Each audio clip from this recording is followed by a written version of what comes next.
Hey guys, so in order to keep this league the best league the world has ever seen, we need to follow some basic rules. So we're going to go over some rules and the do's and don'ts of Ultimate Frisbee.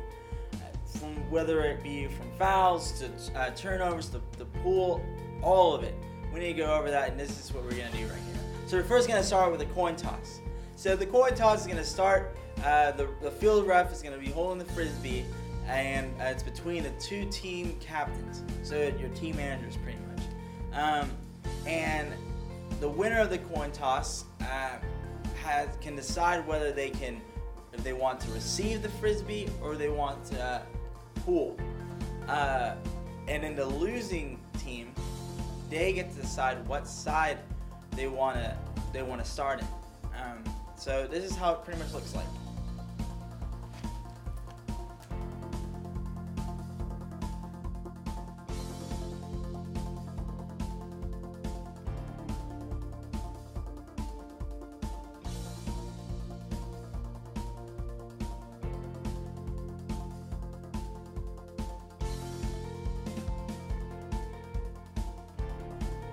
So once we figured out which team pools and which team receives, the field ref has to confirm with the line refs whether both teams are ready to start the play.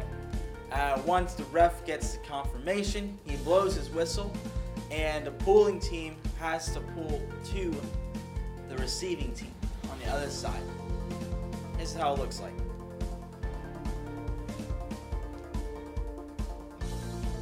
Stop. That is exactly what you're not supposed to do. So what you saw in that video, the guy on the right, he stepped over the line. So the pooling team, every single person on the pooling team can't cross the line. If that happens, the line ref will blow his whistle and the entire pool has to restart. If the team violates it a second time, then the receiving team gets the Frisbee and they start at half field. You don't want that to happen. So remember, pooling team has to stand behind the end zone line. So for the receiving team, they have to, when they receive the Frisbee, that's when they can start the play. So this is how it looks like when a receiving team receives the Frisbee.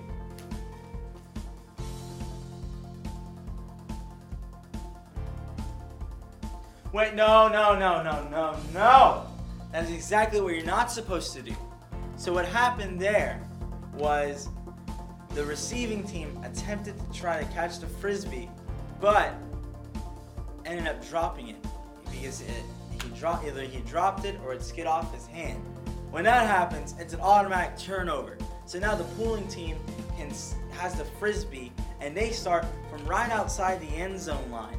That's not good. That's almost an easy point for them. You don't want that to happen. This is what you're supposed to do.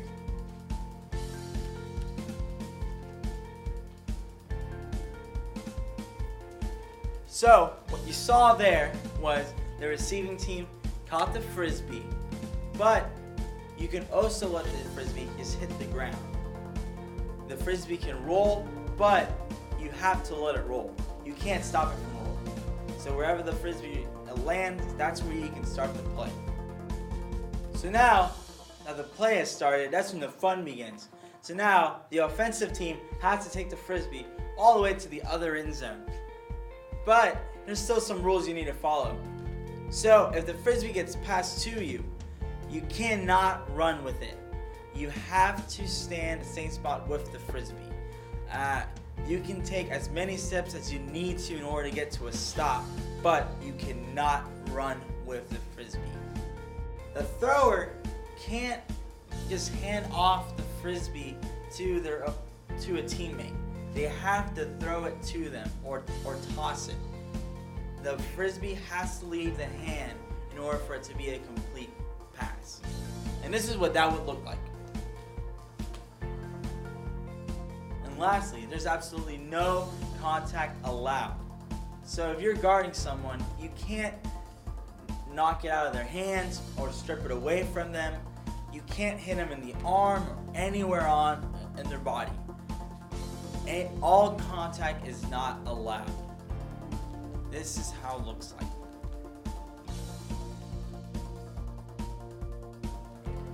So basically what you saw here is what I said. You can't knock the frisbee down from their hands, you can't strip it away, you can't hit their arm, or you can't double team someone. The only time you can block someone is once the frisbee is released from their hands. That's when you can knock it down and it becomes a turnover. You see guys, this is a self-officiated game. You call the fouls.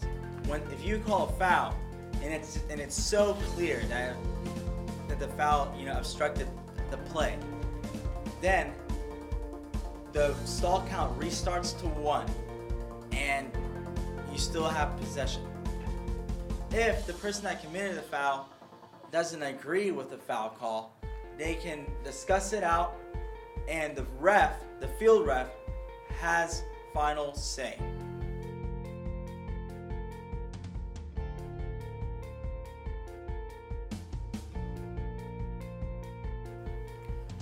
So, what you saw right there was the offensive team caught the frisbee outside the sideline. That's an out of bounds catch. So now that is a turnover and the play started right inside the sideline from where the frisbee was thrown out of bounds. This is the right way to do it.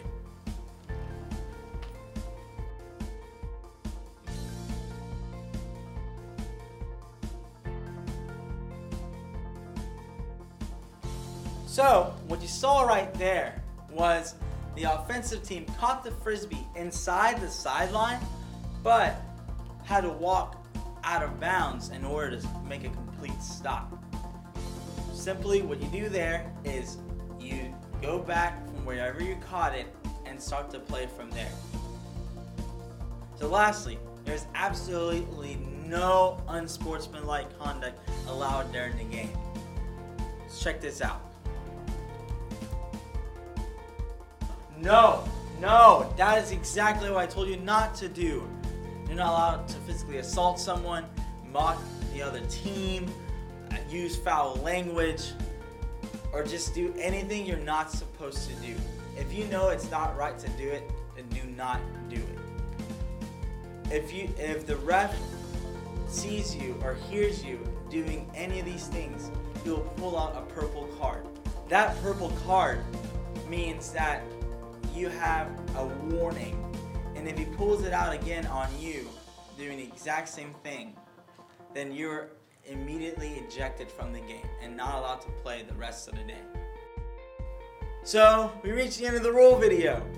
Guys, these rules have been in place for your safety and to keep this game fun. A couple tips to make this game a lot more enjoyable. Tennis shoes or any kind of running shoes is very, very recommended. You could also wear cleats, football or soccer cleats. They cannot be metal cleats. We don't want to mess that grass field up a lot. Also, remember, a couple of very simple rules. You can't run with the frisbee. You have to pass the frisbee where you caught it. You can't go out of bounds.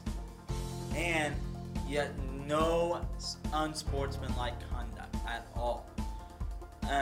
Guys, let's have a lot of fun out there. It's going to be the best time of your life. Let's do this. Oh my gosh. I'm sorry, Mason. Oh.